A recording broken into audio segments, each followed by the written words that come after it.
بخاری شریف میں ہے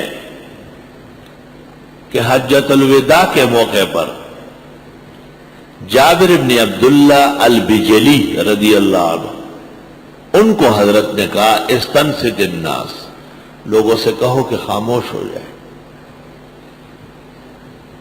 بخاری شریف کتاب العلم سے شروع ہے۔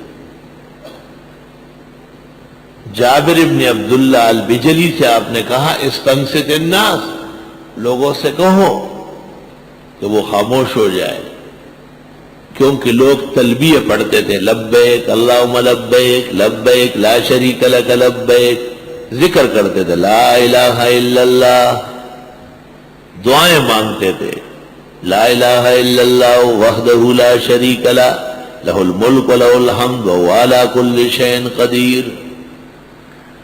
آپ نے فرمایا یہ دعا میری بھی ہے اور مجھ سے پہلے تمام انبیاء و مرسلین نے اس مقام پر عرفات میں یہ دعا مانگی، اتنی ضروری دعا ہے۔ لیکن جب حضرت کو تقریر کرنی تھی تو آپ نے کہا استنصت الناس، اب یہ سب بند کر دے لوگ، یہ بند کر۔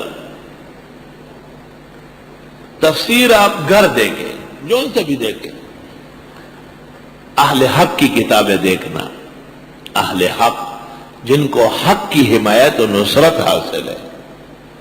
بازار میں جس طرح اچھی اور بری سب چیزیں ملتی ہیں اور دکان پہ لکھا ہوتا ہے نقالوں سے ہوشیار رہے، جنہوں نے کسی کی نقل کی ہے اس سے بچے۔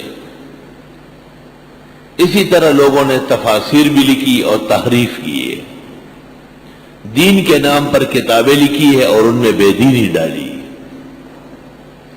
اپنے مقام پر میں اچھی اور بری کتابوں کی نشاندہی کروں گا، مستقل عنوان ہے ہمارا، لیکن درس میں آنے والے اتنا جانتے ہیں کہ یہ خربوزہ ہے اور یہ لوکی ہے۔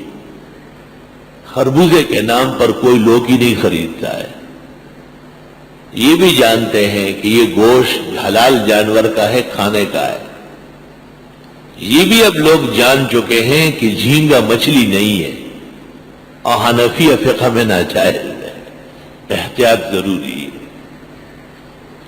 تو جس طرح دنیا کی چیزیں آپ جانتے ہیں، اللہ تعالیٰ نے آپ کو اس میں طریقہ اور سلیقہ نصیب فرمایا ہے، اس طرح دین کی چیزوں میں بھی آپ بیدار رہیں۔ گھبرانے کی ضرورت نہیں ہے، آپ نے ہم سے تعلق قائم کیا ہے، ہمارا فرض ہے حق کی نمائندگی کرنا۔ ہمیں کسی سے جنگ و جدال نہیں ہے، ہمیں اسلامی عقائد اہل سنت والجماعت توحید و سنت کے 1400 سالہ امانت وہ آپ کو پیش کرنی ہے۔